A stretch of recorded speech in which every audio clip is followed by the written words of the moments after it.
오늘은 잠언 15장 1절에서 4절의 말씀 가지고 지금 내 삶은 내 말의 결과다.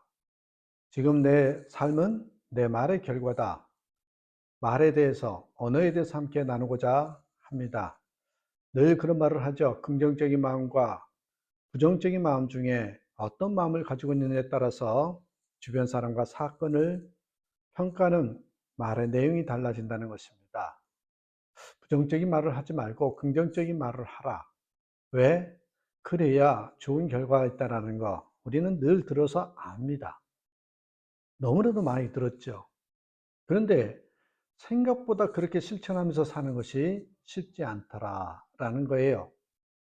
그 이유가 뭐냐면 통계적으로 미국의 심리학자인 세드 햄스테더 박사님이 이야기하신 것이 우리 인간은 하루에 5만에서 6만 가지의 생각을 한다고 합니다. 그 많은 생각 중에서 75%는 부정적인 생각이고 25%는 긍정적인 생각이라고 합니다.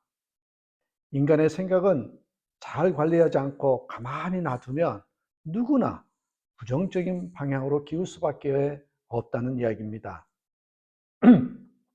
사람들은 부정적인 말은 오래 할 수 있지만 생각보다 긍정적인 말은 오래 하지 못합니다. 다른 사람을 비방하고 비난하면서도 밤을 샐 수 있지만 희한해요. 다른 사람을 칭찬하면서는 밤을 샐 수가 없다라는 것이죠.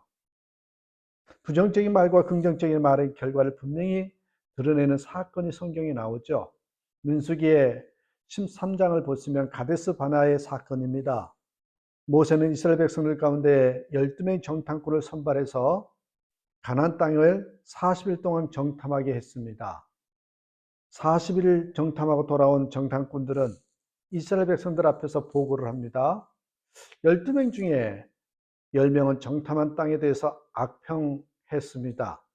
그 땅은 거민을 삼키는 땅이고 그곳에 사는 사람들은 거인들인데 자신들은 그들에게 비교하면 메뚜기와 같은 존재라고 그렇게 말을 하죠. 그들의 부정적인 말은 회중들에게 대단히 커다란 부정적인 반응을 일으켰습니다.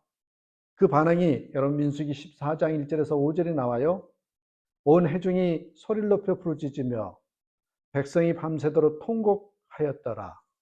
이스라엘 자손이 다 모세와 아론을 원망하며 온 회중이 그들에게 이르되 우리가 애굽 땅에서 죽었거나 이 광야에서 죽었으면 좋았을 것을 어찌하여 여호와가 우리를 그 땅으로 인도하여 칼에 쓰러지게 하려 하는가? 우리 처자가 사로잡히리니 애굽으로 돌아가는 것이 낫지 아니하랴. 이에 서로 말하되 우리가 한 지휘관을 세우고 애굽으로 돌아가자 하매 모세와 아론이 이스라엘 자손의 온 회중 앞에서 엎드린지라. 보세요. 부정적인 말의 위력은 대단했습니다. 모두를 절망하게 만들었고 원망하게 만들었습니다. 회중들만 낙심한 게 아니라 지도자인 모세, 아론조차도 낙심했습니다. 지도자들조차도 힘과 의욕을 잃게 했다는 것이죠. 12명의 정탐꾼 중에 여호수아와 갈렙만이 절망하는 회중들을 향해서 긍정적인 보고를 했습니다. 우리가 보고 온 땅은 젖과 꿀이 흐르는 땅이며 하나님께서 우리와 함께 하시면 거주민들이 거인들이지만 그들은 우리의 밥이 될지 것이니 두려워 말라고 외칩니다. 그러나 회중들 중에 어느 누구도 긍정적인 생각과 말을 하는 여호수아와 갈렙의 말에 귀를 기울인 사람이 없었습니다. 도리어 10절에 보니까 온 회중이 그들을 돌로 치려 했다라는 말씀이 나와요. 부정적인 말의 바이러스가 얼마나 전염성이 강한지를 보여주는 대목입니다. 그런데 무서운 것은 이 부정적인 말을 한 10명의 정탐꾼과 그 말에 함께 부정적인 말을 이어갔던 모든 사람들이 가나안 땅에 들어가지 못하고 광야에서 죽었다는 사실입니다. 부정적인 말을 하고 부정적인 말을 따른 사람들의 결과가 어땠느냐는 것이죠. 부정적인 말은 단순히 말로 끝나지 않고 돌이킬 수 없는 아픔과 결과를 낳는다는 것입니다. 부정적인 말을 이 말을 하는 사람은 물론이거니와 그 말을 듣고 함께 부정적인 반응을 보이는 사람들조차도 고통과 절망에 이르게 된다라는 사실이지요. 말은 인생의 방향을 결정해 줍니다. 말을 하게 되면 사람은 자신이 한 말에 지배를 받게 됩니다. 유고의 작은 시골 마을 천주교 성당에서 신부가 미술을 집례할 때에 옆에서 보호자는 수종든 아이가 잔을 떨어뜨려서 포도주가 쏟아졌습니다. 그러자 집례하는 신부가 그 아이의 뺨을 때리면서 다시는 재단에 나타나지 말으라고 그렇게 호통을 쳤답니다. 그 아이가 커서 이 공산주의가 되어가지고 유고슬라비아 대통령이 된 무신론자 바로 티토라는 사람입니다. 비슷한 일이 다른 성당에서도 일어났습니다. 신부가 미사를 집례하는데 수종도는 아이가 또 잔을 떨어뜨려 포도주를 엎질렀습니다. 그 신부는 당황해하는 아이의 머리를 쓰다듬으면서 너는 커서 훌륭한 신부가 되겠구나. 이렇게 실수하면서 나중에 커서 좋은 사람이 된단다. 그렇게 말했더래요. 그 아이가 커서 정말로 유명한 신부가 되었는데 그가 바로요. 그리스도라면 어떻게 하실까? 그리스도라면 어떻게 하실까? 유명한 책을 쓴 바로 홀톤 신부입니다. 말은 눈에 보이지 않지만 대단한 힘을 가지고 있습니다. 그래서 우리의 조상들은 뭐라 그래요? 말이 씨가 된다. 말하는 그대로 된다는 것입니다. 가장 성경적인 말씀입니다. 하나님께서 천지를 창조하시는 장면을 보십시오. 말의 힘과 능력을 알 수 있습니다. 하나님은 천지를 창조하실 때 말씀으로 창조하셨습니다. 창세기 1장에 읽어보면 말씀하시니 그대로 되니라. 말씀하시니 그대로 되니라. 말씀하시니 그대로 되니라. 계속 반복해서 나옵니다. 빛이 있으라 하시니 그대로 되니라.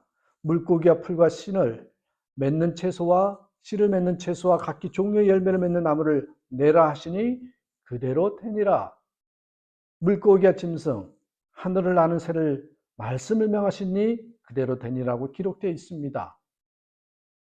하나님께서 창조하실 때 나무들, 짐승들, 새를 만드실 때도 하나님의 마음의 이미지를 그리시면서 그 말씀으로 그 형상을 명령하신 것입니다. 이미지를 그리며 말씀하시니 그 이미지가 그대로 되었다라는 말씀이죠. 생각하신 바를 말씀하시니 이 마음에 품으신 뜻을 말씀하시니 그대로 되었다라는 말입니다. 마음에 담고 있는 뜻, 내가 품고 있는 생각을 말로 표현할 때 결국 그 말이 담고 있는 내용이 그대로 이루어진다는 것입니다. 이것이 말의 힘입니다. 그래서 오늘 말씀 제목이 뭡니까? 지금 내 삶은 내 말의 결과다. 그렇지 않겠습니까? 그렇습니다, 여러분. 아무리 부정적인 상황이라도 찾아보면 그 안엔 긍정적인 요소가 얼마든지 있습니다. 바닷물이 썩지 않고 수많은 물고기들이 살 수 있는 것은 바닷물에 포함된 3%도 되지 않는 그 소금 성분 때문이랍니다. 사람은 16세까지 자신에 관해서 17만 3천 개의 부정적인 메시지를 받는다고 합니다. 이에 반해 긍정적인 메시지는요, 16,000개에 지나지 않는다고 합니다. 하루 평균 여러분 29.6개, 약 30개의 부정적인 메시지를 듣는 반면에 겨우 긍정적인 메시지는 2.7, 3개 정도밖에 안 된다는 것이에요. 10배 정도를 더 부정적인 말을 듣는단 말입니다.